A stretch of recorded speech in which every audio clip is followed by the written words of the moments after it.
앞에 보시는 두 사진이 보이실 겁니다.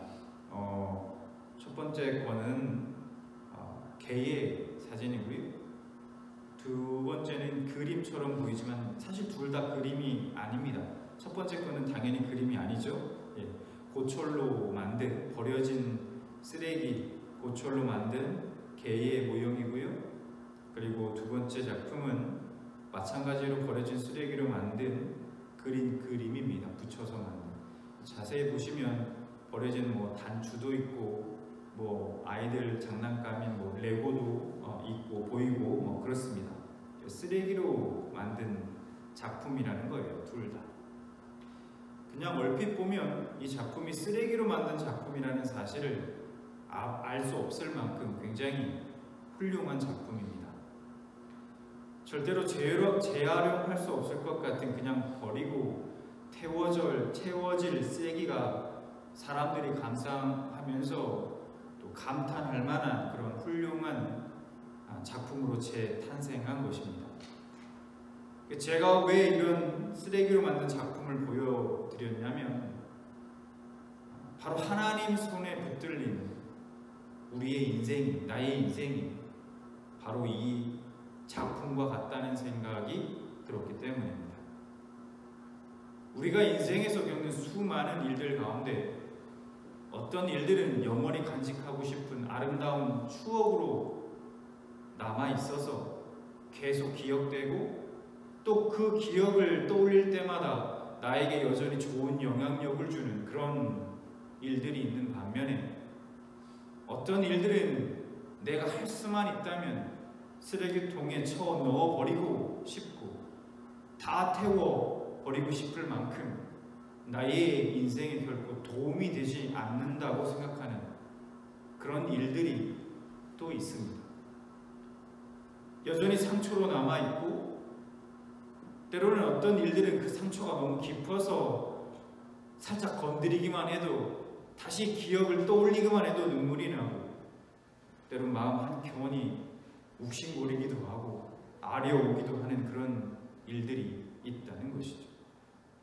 할 수만 있다면 버리고 싶고 할 수만 있다면 지워버리고 싶은 일들, 내가 생각하기에는 절대로 이것은 내 이러한 인생은 과거는 절대로 재활용될 수 없다라고 생각하는 그런 나의 인생에 어둠과 같은 일들이 있다는 것이죠. 오늘 본문 속의 한 인물도 더 이상 내려갈 곳이 없는 인생의 밑바닥, 그런 밑바닥을 경험합니다. 더 이상 내려갈 곳이 없는 상황.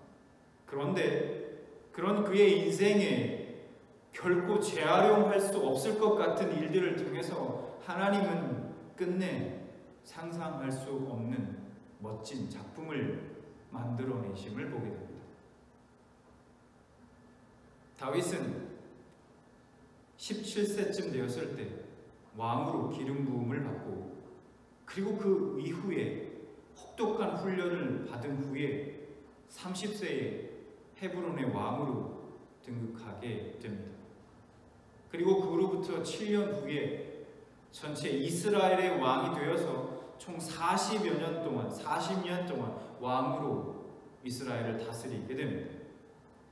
사무엘상 29장과 30장에서는 다윗이 왕이 되기 직전의 모습이 나옵니다. 왕이 되기 직전에 다윗이 어떠한 모습이었는지, 어떠한 상황이었는지에 대해서 우리에게 말씀해주고 있다는 겁니다. 되게 우리가 생각하는 일반적으로 왕이 되기 직전에 그려지는 상황이 있습니다. 예를 들면 뭔가 영웅적인 승리, 뭔가 전쟁에서 큰 승리를 거두고 사람들의 환호성을 받으며 막 축복을, 풋죽을 터뜨리며 우리의 왕이 되어주십시오. 우리의 왕이 되어주십시오. 이런 환호성을 받으면서 멋지게 등극하는 뭔가 그런 모습을 기대하게 됩니다. 그런데 다윗이 왕이 되기 직전의 모습은 그런 모습은 전혀 보이지 않습니다. 전혀 그렇지 못합니다. 오히려 초라하기 그지없고 비굴하기 짝이 없고 이 말씀을 보는 우리 또한 너무 부끄럽다는 생각이 들 정도라는 거예요. 다윗의 입장에서 생각해보면 그의 인생에 있어서 정말 잊어버리고 싶은 그의 인생의 오점이 아닌가 생각이 드는 일들이 벌어지게 됩니다. 다윗이 왕이 되기 전 수년 동안 사울에게 쫓겨다니다가 만명을 하게 되는데 어느 나라로 만명을 하게 되는지 아십니까? 바로 이스라엘의 적국 다윗이 죽인 골리앗의 나라 블레셋으로 만명을 하게 됩니다. 사무엘상 27장 1절 보면 이렇게 말씀하고 있습니다.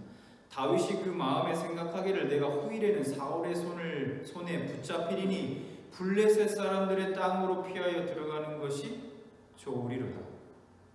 사울 왕이 3,000명의 정예 부대를 동원해서 자신을 죽이려고 하니까 차라리 외국 땅, 적국 땅이지만 그 블레셋으로 피신하는 것이 내가 생명을 부지하고 더 안전하다 그렇게 여겼던 것입니다.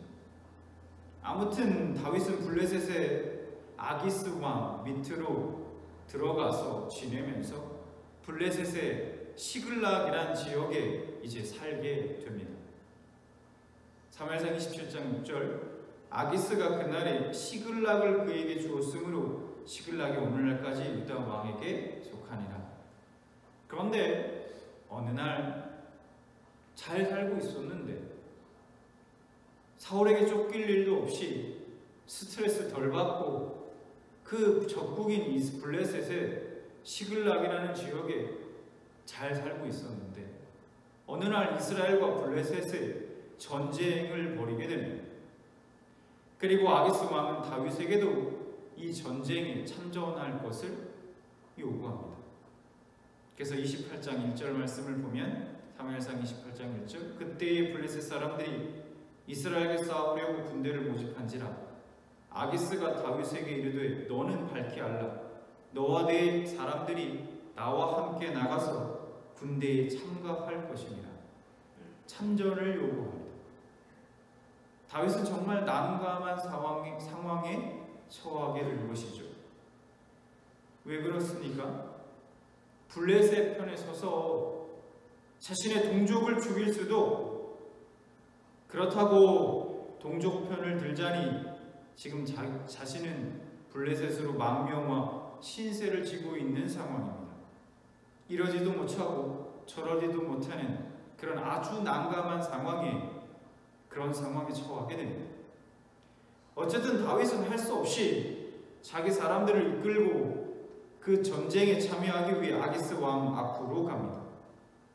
정말로 난처한 상황에 처한 다윗.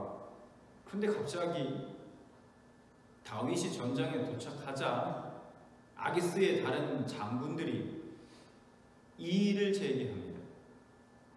어떤 이의를 제기하냐? 한마디로 얘기하면 다윗이 전에 골리앗을 죽인 적이 있지 않느냐?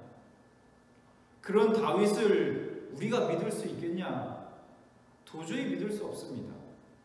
다윗이 함께 전쟁에 참여했다가 갑자기 돌변해서 우리를 치면 우리는 꼼짝없이 다 죽게 되고 말 것입니다. 그러니까 그렇게 배신할 수 있으니까 다윗을 전쟁에 참전시키지 마십시오. 그를 다시 돌려보내시기 바랍니다. 라고 장군들이 갑자기 아기스 왕에게 이의를 제기한 것입니다. 그래서 사무엘상 29장 4절 말씀을 보니까 블레셋 사람의 방백들이 그에게 노한지라 블레셋 방백들이 그에게 이르되 이 사람을 돌려보내어 왕이 그에게 정하신 그 초소로 가게 하소서. 그는 우리와 함께 싸움에 내려가지 못하리니 그가 전장에서 우리의 대적이 될까 하나이다. 배신할 수 있으니까 그냥 돌려보내라는 것이죠. 여러분, 다윗의 입장에서는 정말 다행스러운 일입니다. 결국 아기스는 다른 장군들의 의견을 받아들여서 다윗을 집으로 돌려보내면서 오히려 미안하다, 사과까지 합니다. 내가 너의 마음은 알지만 장군들이 이렇게 반대하고 있으니까 어쩔 수 없어. 그러니까 미안하지만 다시 돌아가라 라고 그렇게 이야기한 것입니다. 저는 참 궁금해요. 이때 다윗은 어떤 표정이었을까요? 다윗이 그 순간 마음속으로 어떤 생각을 했을까요? 정말 다행이다. 잘못하면 큰일 날 뻔했다. 내 동족을 향해서 내가 칼을 겨누어야 하는 그런 상황이 생겼을 뻔했는데 야, 이거 정말 다행이다. 그런 생각을 당연히 하지 않았을까요? 여러분, 이것은 하나님의 엄청난 도우심입니다. 하나님께서 여기서 블레셋 장군들의 입을 통해서 역사하지 않으셨다면, 만약에 그랬다면 어떻게 되었을까요? 다윗은 자신의 동족을 죽인 사람으로 영원히 기록될 것이고, 이런 다윗은 후에 결코 이스라엘의 왕이 되지 못했을 것입니다. 여러분 생각해 보십시오. 자신의 동족을 죽인 사람이 왕이 될 수 있겠습니까? 그렇게 아기스는 다윗을 시글락으로 돌려보내려고 합니다. 그래서 이제 다윗은 못 이기는 척하고 돌아가기만 하면 됩니다. 근데 갑자기 다윗이요, 아기스 왕에게 이런 얘기를 해요. 사무엘상 29장 8절. 다윗이 아기스에게 이르되 내가 무엇을 하였나이까? 내가 당신 앞에 오늘까지 있는 동안에 당신이 종에게서 무엇을 보셨기에 내가 가서 내 주 왕의 원수와 싸우지 못하게 하시나이까? 여러분, 그냥 갔어야 했습니다. 가라고 했을 때 아무 말 하지 말고 그냥 못 이기는 척 돌아가서 갔으면 됐습니다. 그런데 다윗이 이런 얘기를 왜 했는지는 우리가 정확히 알 수 없습니다. 그냥 추측컨대 망명화 있는 그 입장에서 이참에 아기스의 그 자신에 대한 믿음을 더욱더 확고히 하고자 했을 수도 있어요. 아무리 그렇더라도 그냥 돌아갔어야 했습니다. 지금 다윗은 이스라엘의 저 블레셋의 왕을 뭐라고 부릅니까? 내 주 왕이라고 부르고 있어요. 자신의 동족 이스라엘을 뭐라고 부릅니까? 내 주 왕의 원수라고 말하고 있습니다. 어쨌든 다행히 전투에 참여하지 않고 자신들이 머물렀던 시글락으로 돌아오게 됩니다. 그런데 돌아왔는데 큰 일이 발생했습니다. 남자들이 모두 출정해서 떠났고 마을에는 부녀자들만 남아 있었습니다. 그 전쟁터에서 돌아오는데 3일이 걸렸다고 말합니다. 그래서 이제 돌아와 보니까 자기들의 처자식들이 다 포로로 아말렉에게 붙잡혀 가버렸습니다. 그래서 오늘 본문 말씀입니다. 1절부터 3절 말씀을 보니까 이렇게 말씀합니다. 당시의 상황에 대해. 다윗과 그의 사람들이 사흘 만에 시글락에 이른 때에 아말렉 사람들이 이미 네겝과 시글락을 침노하였는데 그들이 시글락을 쳐서 불사르고 거기에 있는 젊거나 늙은 여인들은 한 사람도 죽이지 아니하고 다 사로잡아 끌고 자기 길을 갔더라. 다윗과 그의 사람들이 성읍에 이르러 본즉 성읍이 불탔고 자기들의 아내와 자녀들이 사로잡혔는지라. 여러분, 이날은 다윗의 인생에 있어서 아마 최악의 날이었을 겁니다. 그의 도피 생활 10여 년에 있어 최대의 위기를 만나는 것입니다. 기가 막힌 상황 속에 다윗과 그 무리들이 울 기력이 없도록 소리 높여 울었습니다. 4절. 다윗과 그와 함께한 백성이 울 기력이 없도록 소리를 높여 울었다. 한참 울다가 갑자기 이런 생각이 든 겁니다. 지금의 이 모든 안 좋은 상황들, 이 모든 이 상황이 다윗 때문이라는 생각이 든 겁니다. 다윗 때문에 지금 이런 상황이, 이 정말 안 좋은 상황이 다 일어나는 거다.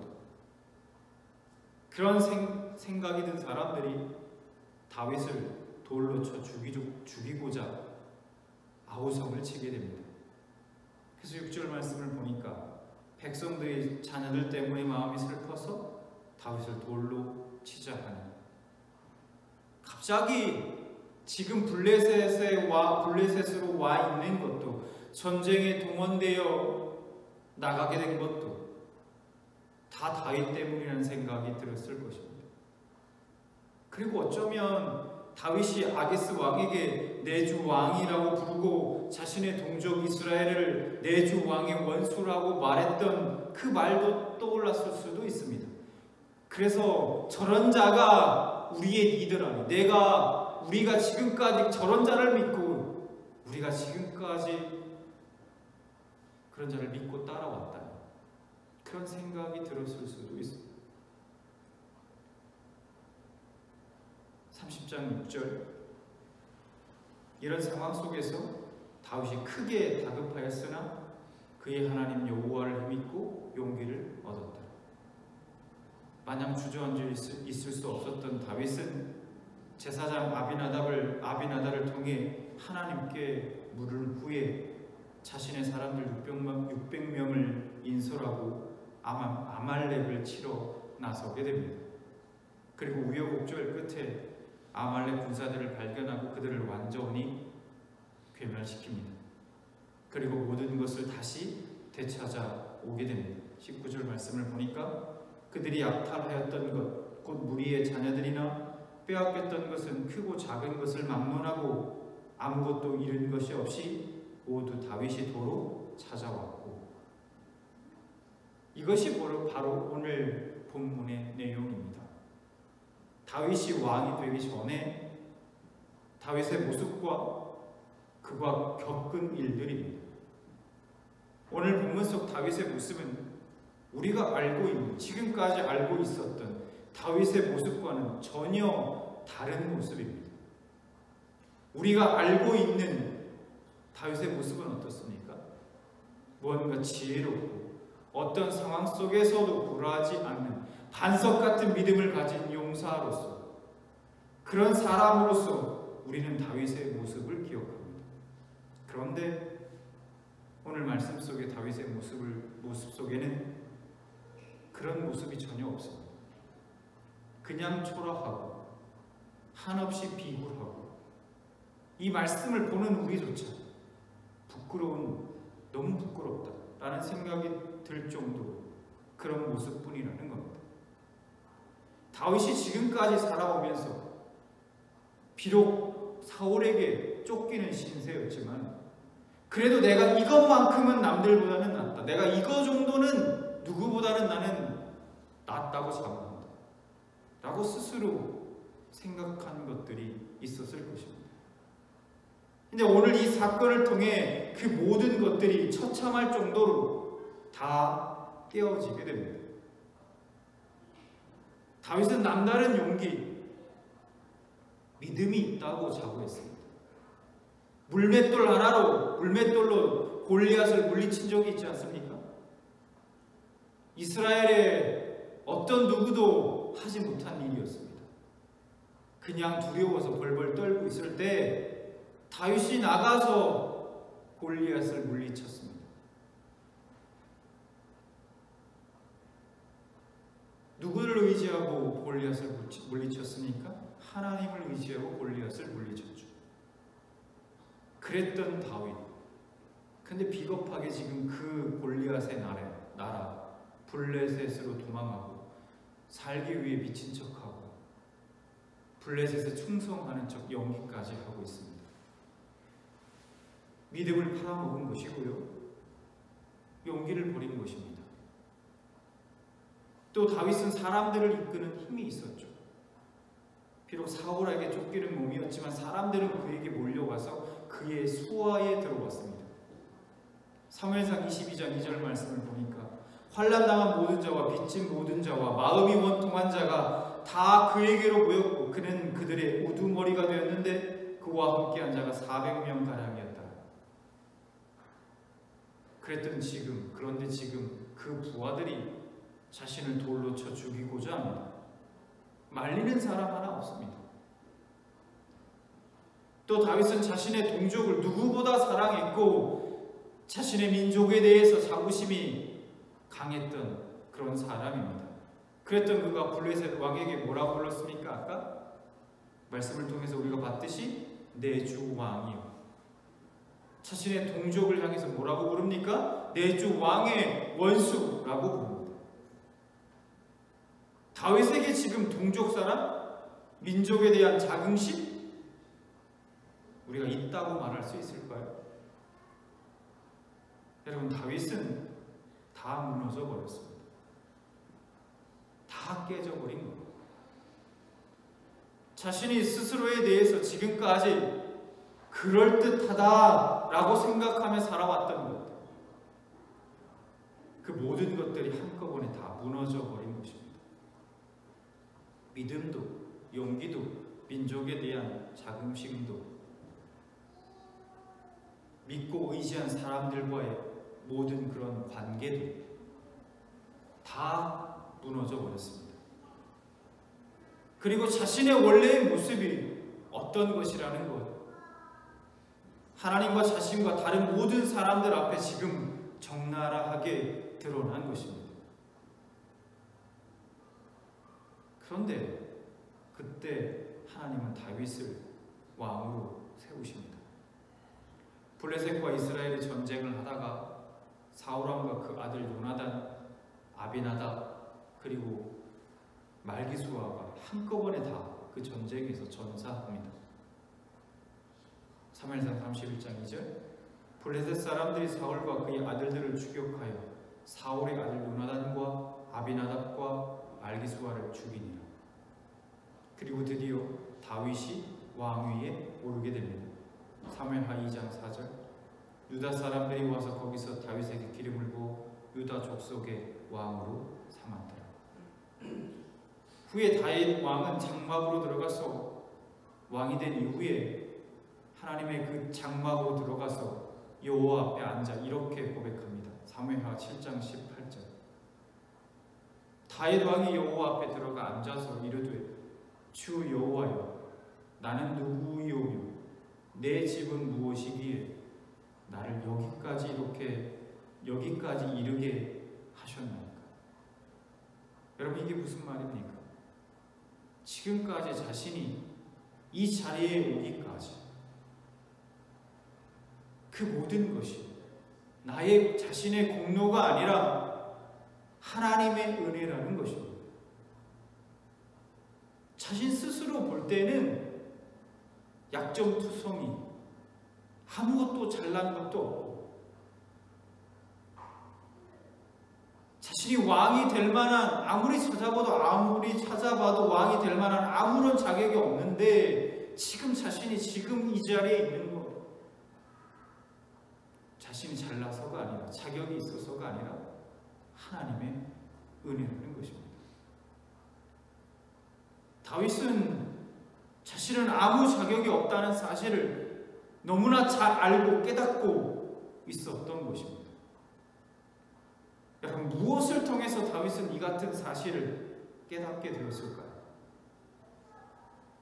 우리가 오늘 말씀을 통해 다윗이 그의 인생에 겪은 스스로 기억하고 싶지 않을 그 흑역사, 다 버리고 남김없이 태워버리고 싶을 것 같은 그의 어두운 과거들로 인해 깨닫게 된 것입니다.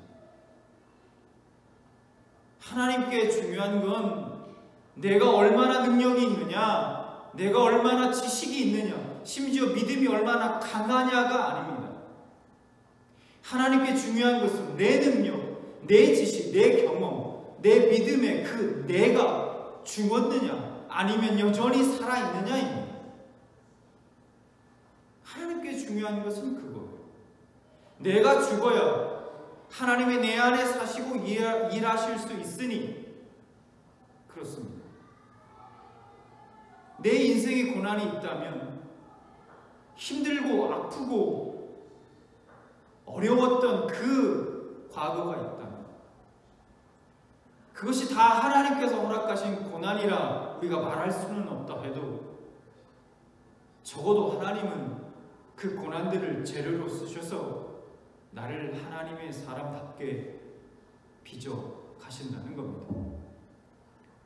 내 생각에는 결코, 내가 아무리 생각해도 결코 이것만은 제어라고 할 수 없을 것 같은 우리 인생의 어두운 과거, 상처와 아픔의 과거를 재료로 삼아 나를, 또 나의 인생을 아름다운 작품으로 만들어 가신다는 겁니다.